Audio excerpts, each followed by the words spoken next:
세계 제2차 대전 당시에 영국의 수상이었던 처칠은 국민들에게 이렇게 말했습니다. 여러분, 결코 두려워하지 마십시오. 우리가 두려워해야 할 것은 두려움 그 자체입니다. 사람이 두려움에 사로잡히면 마음이 위축되고 잘못된 행동을 하기 쉽습니다. 하나님께서 우리에게 주시는 것은 두려워하는 마음이 아닙니다. 하나님은 우리에게 능력과 사랑과 절제하는 마음을 주십니다.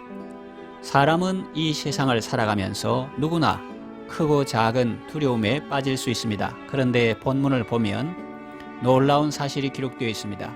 천만인이 나를 애워싸 진친다 하여도 나는 두려워하지 아니하리이다. 그럽니다. 사람이 어떻게 이럴 수 있습니까? 천만인이라고 하면 지금 남한 국민의 5분의 1 정도입니다.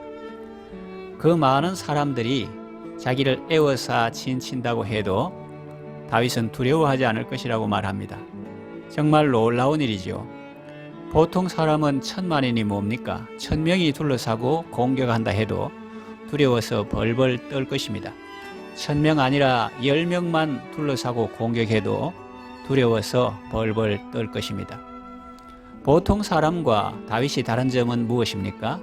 다윗은 보통 사람들이 보지 못하는 것을 보았고 알지 못하는 것을 알았고 느끼지 못하는 것을 느꼈기 때문입니다. 예를 들어볼까요?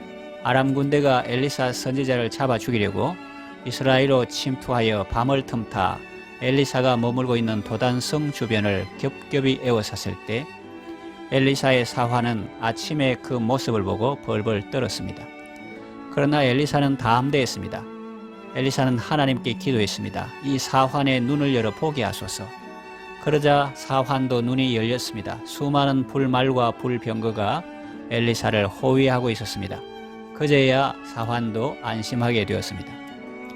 두려움은 사람이 두려워하지 않기로 결심한다고 해서 없어지는 것이 아니죠. 나 오늘부터 두려워하지 않아야지 라고 마음 먹는다고 해서 그렇게 되는 것이 아닙니다. 그 두려움을 상쇄하고도 남음이 있는 큰 대상을 만나야 합니다. 문제에 압도당하지 않으려면 그 문제를 압도하시는 분을 만나야 합니다. 그분이 바로 하나님이십니다. 하나님은 하나님의 사람들에게 사명을 주실 때 늘 두려워하지 말라고 말씀하셨습니다. 그리고 내가 너와 함께 한다고 말씀하셨습니다. 모세에게도 그렇게 말씀하셨고 여호수아에게도 그렇게 말씀하셨습니다. 예수님도 제자들에게 대사명을 주시며 내가 세상 끝날까지 너희와 항상 함께 있으리라고 말씀하셨습니다. 살아계신 주님을 모실 때 두려움이 사라지는 것입니다. 짐승들 중에서 사자는 두려움을 모르는 짐승이라는 말이 있습니다. C.S. 루이스의 소설에 나오는 사자 아슬란은 더더욱 그럴 것입니다. 예수님은 유대지파의 사자입니다.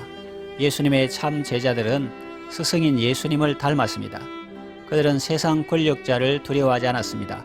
박해와 죽음도 두려워하지 않았습니다. 그들은 세상이 감당할 수 없는 사람들이었습니다. 그런데 우리는 어떻습니까? 세상이 감당치 못하는 참 그리스도인이 아니라 세상을 감당치 못해 허덕이고 있는 명목상의 그리스도인은 아닙니까?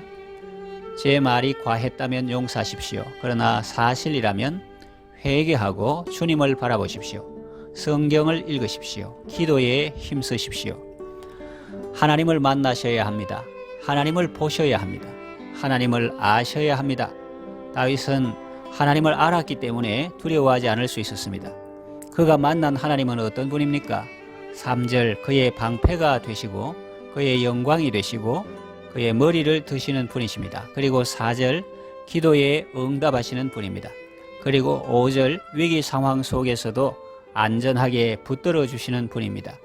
이 하나님을 알았기 때문에 다윗은 천만인이 그를 애워싸 진친다 해도 두려워하지 아니하리라고 말하는 것입니다. 위기 상황 속에서도 하나님을 바라봄으로 하나님께 주시는 평안함과 담대함을 얻으시기 바랍니다.